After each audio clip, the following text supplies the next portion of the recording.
The Book of Job, Chapter 10. My soul loathes my life. I will give freely to my complaint. I will speak in the bitterness of my soul. I will say to God, do not condemn me. Show me why you content with me. Does it seem good to you that you should oppress, that you should despise the work of your hands, and smile on the counsel of the wicked? Do you have eyes of flesh, or do you see as a man sees? Are your days like the days of a mortal man? Are your years like the days of a mighty man? That you should seek for my iniquity and search out my sin, although you know that I am not wicked, and there is no one who can deliver from your hand. Your hands have made me and fashioned me, an intricate unity. Yet you would destroy me. Remember, I pray, that you have made me like clay. And will you turn me into dust again? Did you not pour me out like milk and curdle me like cheese? Clothe me with skin and flesh, and knit me together with bones and sinews. You have granted me life and favor, and your care has preserved my spirit. And these things you have hidden in your heart. I know that this was with you. If I sin, then you mark me, and I will not acquit me of my iniquity. If I am wicked, woe to me. Even if I am righteous, I cannot lift up my head. I am full of disgrace. See my misery. If my head is exalted, you hunt me like a fierce lion, and again you show yourself awesome against me. You renew your witnesses against me, and increase your indignation towards me. Change and war are even with me. Why then have you brought me out of the womb? Oh, that I had perished, and no eye had seen me. I would have been as though I had not been. I would have been carried from the womb to the grave. Are my days few? Cease. Leave me alone, that I may take a little comfort before I go to the place from which I shall not return, to the land of the darkness and to the shadow of death, a land as dark as darkness itself, as the shadow of death without any order, where even the light is like darkness.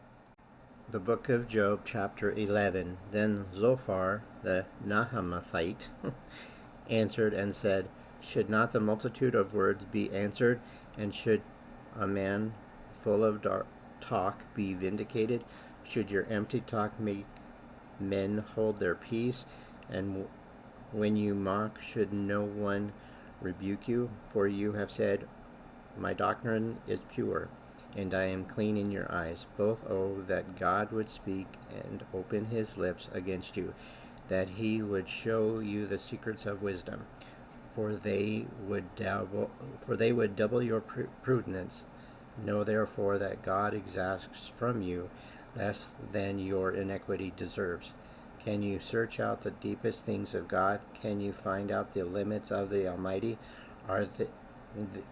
They are higher than heaven. What can you do? Deeper than Sheol. What can you know? Their measure is longer than the earth, and broader than the seas. If he passes by in prisons and gathers in judgment, then who can hinder him? For he knows deceitful men, he sees wickedness also. Will he not then consider it? For an empty-headed man will be wise when a wild donkey's colt is born a man. If you would prepare your heart and stretch out your hands towards him, if iniquity were in your hand and you put it far away and would not let wickedness dwell in your tents. Then surely you could lift up your face without spot. Yes, you could be steadfast and not fear, because you would forget your misery, and remember it as waters that have passed away, and your life would be brighter than noonday. Though you were dark, you would be like the morning, and you would be secure because there is hope. Yes, you would dig around and take your rest in safety. You would also lie down, and no one would make you afraid. Yes, many would court your favor, but the eyes of the wicked will fall, and they shall not escape, and their hope is loss of life. The book of Job, chapter 12. No doubt you.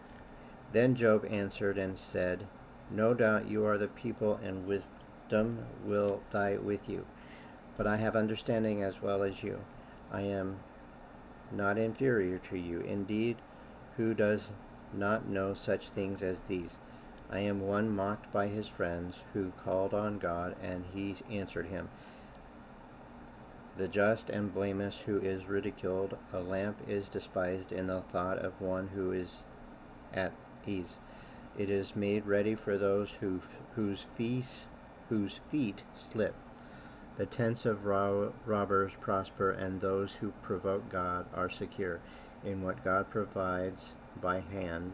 But now ask the beast, and they will teach you, and the birds of the air, and they will tell you, or speak to the earth, and it will teach you, and the fish of the sea will explain to you.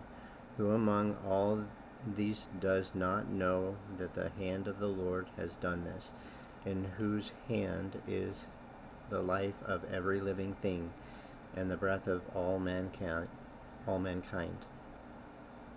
Does not the ear test words, and the mouth taste its food? Wisdom is with aged men, and with length of days understanding. With him are wisdom and strength. He has counsel and understanding. If he breaks a thing down, it cannot be rebuilt. If he imprisons a man, there can be no release. If he withholds the waters, they dry up. If he sends them out, they overwhelm the earth. With him are strength and prudence. The deceived and the deceiver are his.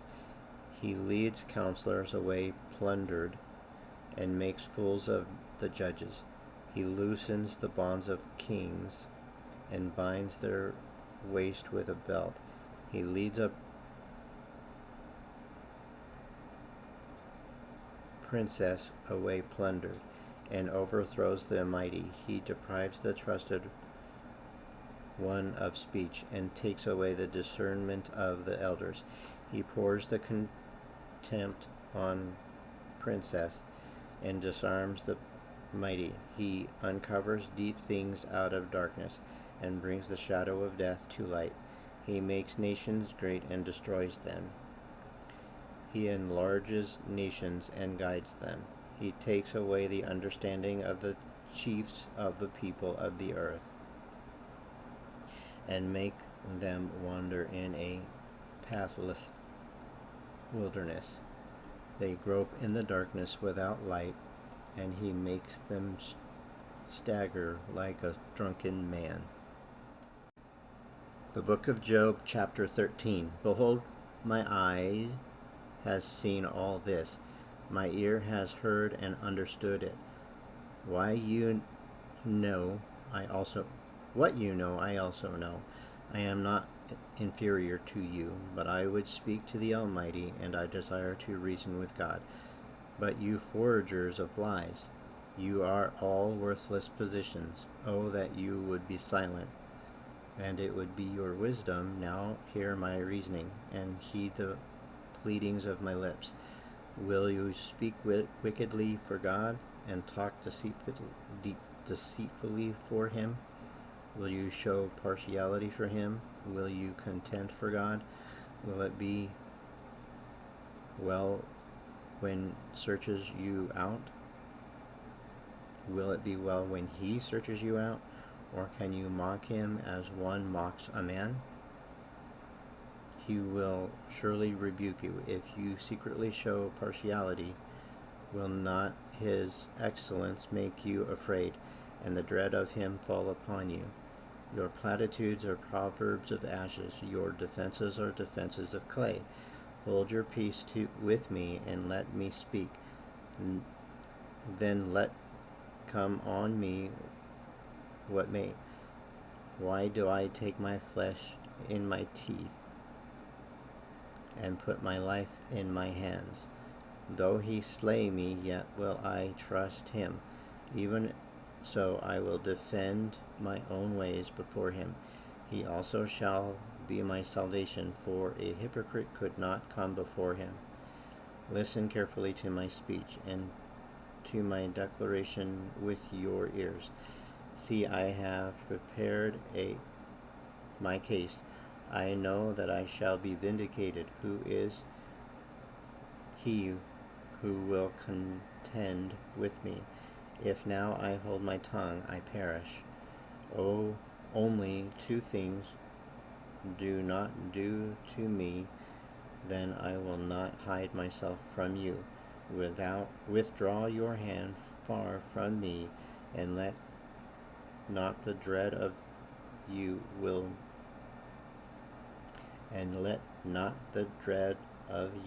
make me afraid. Then call, and I will answer, or let me speak, then you respond to me.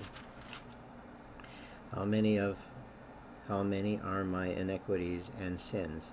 Make me know my transgression and my sin. Why do you hide your face and regard me as your enemy? Will you frighten a leaf driven to and fro, and will you pursue dry stubble? For you write bitter things against me, and make me inherit the iniquities of my youth. You put my feet in stocks, and watch closely to all my paths. You set a limit for my soles of my feet. Man decays like a rotten thing, like a garment that is moth-eaten.